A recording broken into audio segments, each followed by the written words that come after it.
There's three areas of focus that I always try to recommend folks take a look at. Most of the time, I think the biggest mistake people make, single mistake, is the buyers go right to the financials. Got to see the financials. I want my accountant to take a look at them and tell me what's going on. Uh, I think that's a mistake, and the reason is it's not the seller's fault, but his financials have been done to minimize taxes. I can't change that focus. You'll find we have to deal with that as far as recasting the numbers, and we'll come to that. But number one, focus on the business, not the financials, or not just the financials. Do look at the top line, yeah, but look at the trend of sales and things. But don't look at just the tax return, because the tax returns are done to pay no taxes. The financial business or the business are not done to show earnings and show profits. In fact, profit's a bad word. You have to pay taxes on profit. No profit, there's no taxes. 65% of the largest corporations in America pay no taxes because they don't show a profit for tax purposes. Small business, the same thing. They would need earnings, but we don't want profit. And we'll talk about that. When you do focus on the financials, focus on the top line, not the bottom line. Everybody says, what's the bottom line? The bottom line is the real earnings line is not in the financials. It has to be recast for that. And remember this, sales drive value. If I'm teaching brokers, I stop right here and have them write that down twice. Sales drive value. Sales drive value. There's no sales, there's no value to the business. Sales are the market's response to that business's product or service. And the trend of sales, the volume of sales, and the information that gives you is critical to the value of the business.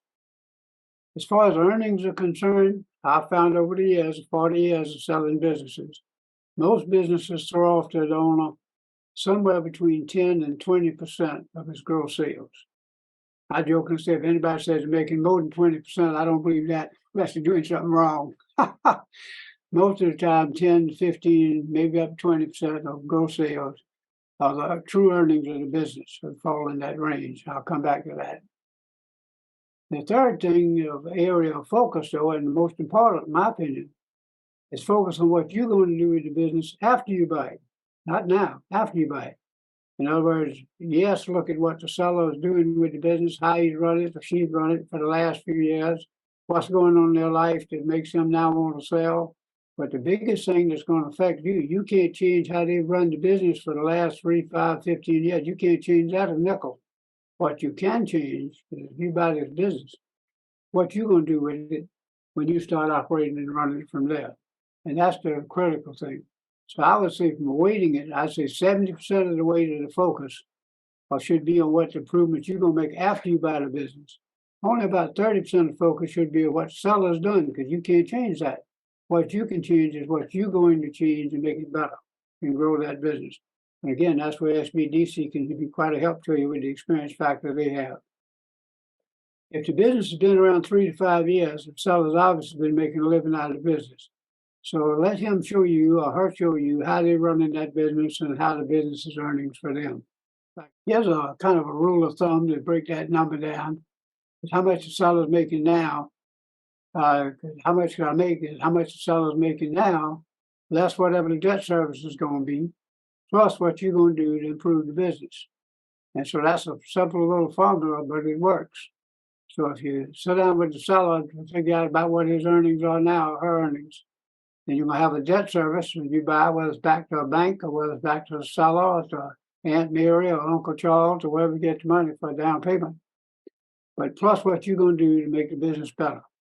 All right. Here's a restaurant business. Most of us are familiar a little bit with restaurant. I use this kind of as an example.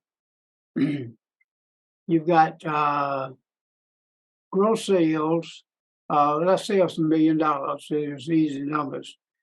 Food costs is 28 to 32% food cost. That's almost across the board. Every restaurant fits in one of those categories. Everything from fast food to tablecloth restaurant. So let's say 30% of gross sales. Labor costs are somewhere 28 to 32%. So let's just say 30% of gross sales. Rent costs usually about 10% factor, depending on the location. Sometimes a little more, sometimes a little less. That's the ballpark. Then you've got administrative costs, electricity, insurance, advertising, people product, anything that's not food costs and things in there. And usually that's about another 10%. So if you add that up, that's 30%, 60%, 70%, 80%. What's left to the owner after all the other expenses are paid? And usually that's 10 to 20% of gross sales. And that's what we're looking at there.